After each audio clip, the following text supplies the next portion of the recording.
So you've got this expensive iMac, a warranty that's supposed to have your back, and then a lawsuit.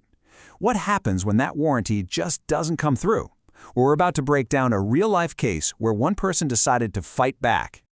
I mean, it's a feeling we all know, right? You spend the extra money for that protection plan, for that peace of mind. But the one time you actually need it, you get that email, claim denied. It is so frustrating. So what are your options, really? Well, for the person at the center of this story, the answer was to file this, a small claims complaint. We are going to dive right into this actual legal document and unpack exactly how one consumer took on not one, but two massive corporations. All right, first up, let's set the stage. Section 1, a consumer versus two giants. Before we get into the nitty-gritty, you've got to know who the players are. And believe me, this is a total David versus Goliath situation. So, on one side, you've got our plaintiff, an individual named EHAB ALLABABIDI. And who's he up against? The defendants, VERIZON Wireless and ASURION Warranty Services. I mean, think about that. It's literally one person against two corporate giants. And here is the real kicker. He's doing this pro se. Now, that's just a legal term that means he's representing himself. No lawyer. He's wading into this complex legal system all on his own. You know, that takes some serious guts. Okay, so that sets the stage. Let's move on to Section 2, the timeline of trouble. To really understand why this all ended up in court, we have to go back and look at how things unfolded step by step. According to the complaint, this whole thing kicks off in March 2025. Our guy enrolls in the Verizon Home Device Protect Plan. Simple enough, right? But then, just a month later, during a remote support session, the plan was allegedly just removed from his account. The crazy part? He has no idea this happened until October, when his iMac dies. He files a claim, and bam, denied. He escalates it, and denied again, this time being told his coverage was canceled. And this right here, this quote from the lawsuit, this is the heart of the matter. It says, the plan was removed from plaintiff's account without plaintiff's informed consent.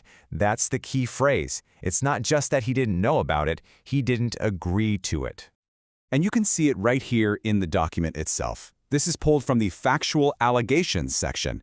It spells out the whole story, how a service he was paying for just vanished, and he only found out at the absolute worst possible moment.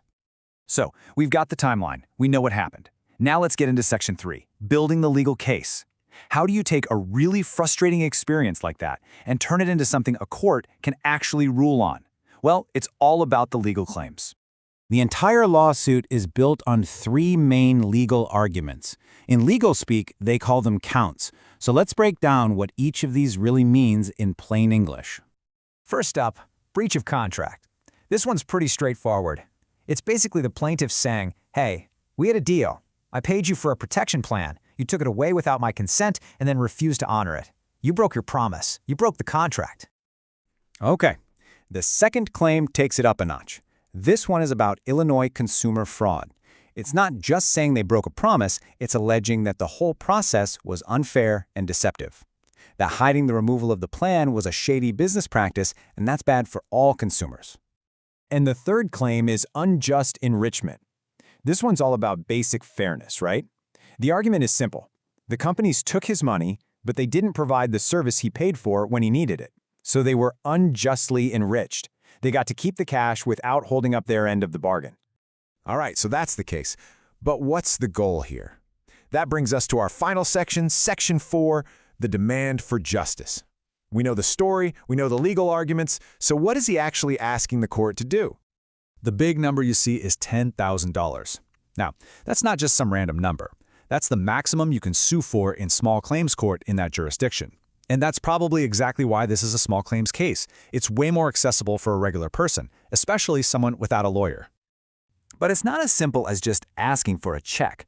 The request is actually broken down.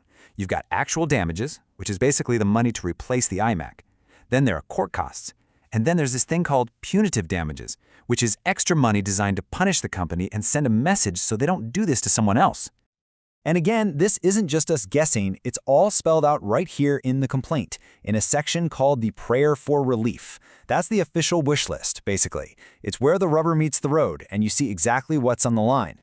And that brings us full circle. This whole case started with something that could happen to any one of us, a broken computer and a denied claim.